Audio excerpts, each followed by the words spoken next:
Governor Hochul giving an update on the status of congestion pricing. This after the federal government extended the deadline to shut down the controversial tolling program. Now, to all the naysayers, hopefully you now are seeing that those who studied this and thought about it and worked on this for years, if not decades, had a vision that is now being realized, that we can have a city that is not paralyzed by traffic and congestion, that our air is cleaner, that our businesses are more robust, more people are going to Broadway. Our buses and subways are going faster and more supported by more people are taking them than ever before. And guess what? And guess what? Not only is traffic down and business is up. Can I hear that again? Traffic is down and business is up. Traffic is down, business is up. Traffic is down, business is up. But all very nice, everyone. But also, subway ridership is up and crime is down. And we're very traffic is, yes, indeed. So I want to say this. It's been a long journey. We're still on that journey. And the more people who get a chance to see the benefits, just walk around and talk to people, ask if their lives are more enriched, whether they have more time with their families if they're a commuter, whether or not they're finally realizing that we have the world-class public transit system, but we need to keep it world-class by raising the revenues to invest in it as well. That is essential. So, today's an important day. The cameras are staying on. And cameras are staying on. The cameras are staying on. The cameras are staying on. The cameras are staying on. The cameras are staying on. They sure as hell are. I want to recognize some leaders here who've done an extraordinary job in fighting for this. And again, this was not an easy journey. You know, countless lawsuits, people going on television constantly berating this, saying it wouldn't work. I want them to come here now and feel a very different New York City that is very alive and it's vital. It is not jammed and stuck in traffic. We are moving once again, and we're moving into a better future, a welcoming future, a place that people can live safely. We're going to build more housing. We're going to bring more businesses. We're going to make this be the best place in the world to live, and we're not done yet. So let's... More housing. So more housing is right. Don't get me on that. But I want to recognize Senator Robert Jackson, Senator Kristen Gonzalez, Senator Broyle Hoylman Siegel here, Senator Liz Kruger is here, Assembly Member Deborah Glick, Assembly Member Tony Simone. If I've forgotten any legislators from Albany. Okay, can we just negotiate the budget here and get it done? I'm for that. Okay. Here's Senator Kruger right here. Okay. Also, Councilmember Eric Botch here. Thank him for joining us as well. And also leaders like Kathy Weil from the partnership who did a lot of work. I want to thank her. I want to thank the business community. We continue to need their voices in Washington, talking about how this is beyond what anyone could have expected in terms of the results. This also shows that government can work for the people. There's a lot of talk about a book called Abundance this week. We all need to read that because the way we deliver for the people and let them know we know how to lead is by delivering results, and that's exactly what this is. We are delivering for the people. So let me turn this over to Q Arroyo, who's the Chief Accessibility Officer from the MTA, to talk about why this investment, why these investments in our capital plan are so important, but also what the quality of life is all about here in the city. Let me turn it over to Q, and we'll be hearing from a number of other speakers as well. Take it away, Q. Nobody does it like you on this issue. You're great. Thank you. Love you guys. Thank you so much, Governor. And thank you all for being here with us today this morning. It is truly a pleasure to see so many people here. And the message here is very clear. Congestion pricing, congestion relief is a local tool, a local solution to a local problem that we were facing here in New York. This is the ingenuity of New York. We had a problem of clogged roads, congested roads. We've seen since, in the last 10 weeks since the congestion relief has been active, as you said, traffic is up. Traffic is down. Traffic is down. Sorry. As you said, traffic is down, business is up. We see more more pedestrian activities in the Central Business District. Times Square has more safe pedestrian activities. This is working for everybody, but the money that we are recuperating from this is being directly reinvested into transit options. This is about transit, universal access to transit for everybody. You know who loves congestion pricing? Congestion relief? Drivers. I am now hearing that people from Long Island can get to a theater during the weekday because they can drive efficiently. This is about access to transportation to everybody, motorists, and there are a lot of them, and we want them to get if that is their mode of transportation, they should be able to do it efficiently, effectively. The businesses are able to save money getting to their destinations a lot faster, making more deliveries per day. That is what this is about. But also the investment is so critical for all of our transit riders, over 4 million subway riders daily, 2 million bus riders daily. They deserve access to efficient transportation as well. Before congestion relief, our buses were moving at 4 miles an hour. Today, they're almost double that speed. That is working. 2 million folks on buses deserve efficient transit options, and that's what this is delivering. But that money is being reinvested into the system to deliver a more accessible transit network, and we desperately need that. Thank you, Governor. And listen, I don't know what's happening with those folks down south, but I ride the subway daily, and I've never felt unsafe. I live in Harlem. I ride late at night. I'm getting home on the subway. I'm taking the subway early morning down to 2 Broadway, and I've never felt unsafe. The statistics are clear. Since the pandemic, crime is down. The subway safety is being felt everywhere. Now, the data doesn't correlate to people's feeling, and there is a sense of unsafety. And Governor, I want to thank you for your support working with the mayor and the city of New York to bring more police presence, because we've heard from riders that police presence make them feel safer, and you've delivered that in the overnights and all 24 hours to make people feel safer, because it is safe.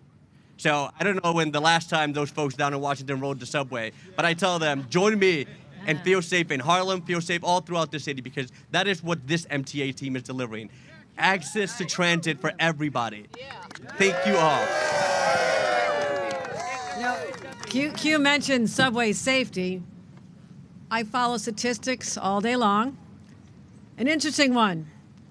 Subway crimes are 50% lower today than they were in 2001, a generation ago, when someone named Rudy Giuliani was the mayor. Just want to put that out there. With that, let me introduce Jeffrey Francois, the executive director of the Meatpacking Business Improvement District, who will let us know the impact on his community. Jeffrey. Thank you, Governor. Good morning. My name is Jeffrey LaFrancois, Executive Director of the Meatpacking District, and it's my pleasure to welcome Governor Hochul, our friends in the legislature from around the borough and outside the borough of Manhattan, and a special shout out to my other Business Improvement District colleagues from Union Square across town, Garment District in Midtown, and Hudson Square just below us. Welcome to Meatpacking, everybody.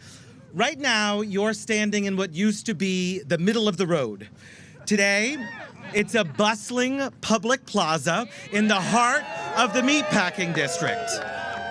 We are a distinct commercial neighborhood with nearly 30,000 office workers surrounded by residential communities in the heart of Manhattan. We're boxed in by major streets and adjacent to the West Side Highway. And I can tell you that while people come here to enjoy our street life, they certainly don't do it to be marred in traffic. As a neighborhood, we prioritize the pedestrian experience, and it shows. We're home to a myriad array of innovative businesses, premier arts and culture destinations, excellent hospitality, and a sprawling network of plazas that occupy 40,000 square feet of public space across the district. And you can take 4 bus routes and 4 subway lines to get here, just as easily as you can hail a yellow cab. And at the end of the day, and the Gov mentioned this, she references, we all do. New Yorkers just want to get around and do so quickly. We can outwalk anybody in the world. But at the end of the day, public transit is the lifeblood of New York City, and improving the system is good for business, it's good for the Meatpacking District, and it's certainly good for the region. The easier we make navigating all that makes this city special, the better. And easing traffic flow makes streets quieter and more efficient, and if there's one thing business loves, it's efficiency. Whether it's making sure that spring collection hits the racks on time or delivering freshest produce to our kitchens, when the movement of people and goods are prioritized, we all succeed. Spring has sprung in meatpacking, and we are excited to welcome you here in any way, shape, or form you choose to get here. Thank you again to Governor Hochul and to all of you for being here today. Traffic is down and business is up. Traffic is down and business is up. Traffic is down and business is up. Traffic is down and business is up. Traffic is down and business is up. Really great. Let's hear from Dana Dennis, the senior organizer of the Riders Alliance. There she is. Good to see you again. Okay, all right, my folks are here. Good. Good morning, everyone. Thank you, Governor Hochul, first of all, for inviting me to speak today. It really is an honor, as someone who's been fighting on this for years, to be here with all of our leaders, alongside our fellow transit advocates. I see a lot of the Riders Alliance members here, so I'm going to shout them out, of course. Right, subway and bus riders are essential to our city, and all of you who really are committed to improving our transit system across New York City. It really is the lifeblood of our city, and we say it all the time, but transit is at the intersection of so many of our issues. We already heard about housing, safety, getting to your medical appointments. Anything really that you're accessing in this city, transit is important to that. And so we gather here today to not only rally for congestion relief, but also to defend the progress that we've made. Can we just clap for that, right? We have made progress. We've been in a fight for the last couple of months, years, some of us, for better public transit. And let's be clear, it's about more than just a toll. It's about the future of our public transportation, our communities, and the very air that we breathe, right? That's what's at stake here. So with congestion relief, we have a sustainable funding source for our transit system, and this program really is a lifeline for investments for our buses, subways, and the infrastructure that supports them. Most of that infrastructure is outdated, let's be real. So we're looking forward to the updates of that. And unfortunately, we are facing significant opposition to this program, right? We have folks who want to turn off the cameras, which, as you heard the governor say, we're not turning them off, so thank God for that, on our tolling system. They want to roll back some of that progress that we fought so hard to achieve. And I want to tell you all, and I hope that you remember this, we will not back down. We all know what's at stake here. We understand the powerful impact, and we understand that the funding is needed so that we can create a safer, faster, and more efficient transit system. It's about ensuring that our subways and our bus lines are not only reliable, but they're also accessible for everyone, especially those who need it the most. Elevators are for everyone. So while we champion congestion pricing today, let's also spotlight the pressing need for our transit systems that exists, right? So we still have many critical infrastructure needs. We have requirements that demand immediate attention. We need updated signals to ensure that we have timely service. We need more elevators, as I've already said. We need faster buses that respect the times of riders. We all have places to go. We have families that we want to get home to. We have a city to access. Let's respect the time of the commuters. And every day, I want to tell you, I hear from riders day in, day out that are facing challenges in our system. And they're not just statistics. These are real people. They have real stories behind their lives. Every time they swipe, there are mothers who are carrying strollers up endless flights or steps. There are seniors who are struggling with heavy bags every day. Everyone in between, right, deserves a reliable system. And I'm just going to wrap it up by saying we also need to protect congestion relief, but we need to make sure that we get a reliable capital plan this year as well. So I'm just going to throw that in there. Yes, we need it to be fully funded. We need to make sure that we address that. And the voices of riders must echo in the halls of power. And I think that they are. I see a lot of leaders here today from Albany, and I know they're going to get it done. We are, again, so grateful to stand with the governor today. We want to make sure that the needs of riders are uplifted and championed. And so today, I want to just say thank you for standing with us, for everyone who's out here, and for the support that you're doing for fighting for a better transportation and future in New York City. Thank you, everyone. Congestion pricing works. Congestion pricing works. Congestion pricing works. Congestion pricing works. Congestion pricing works. Hey guys, unas cuantas palabras en español para nuestros televidentes en casa. Estamos aquí con la gobernadora celebrando el descongestionamiento que estamos viendo en las calles de Nueva York. Las carreteras están fluyendo, los autobuses se están moviendo y esos que manejan están manejando con eficiencia, llegando a su destino mucho más rápido que antes. Y todo ese dinero que se está recaudando de la tarificación para la congestión se está invirtiendo en un mejor sistema de transporte para todos esos 4 millones de personas que usan el tren diario, más de 2 millones que usan el autobuses.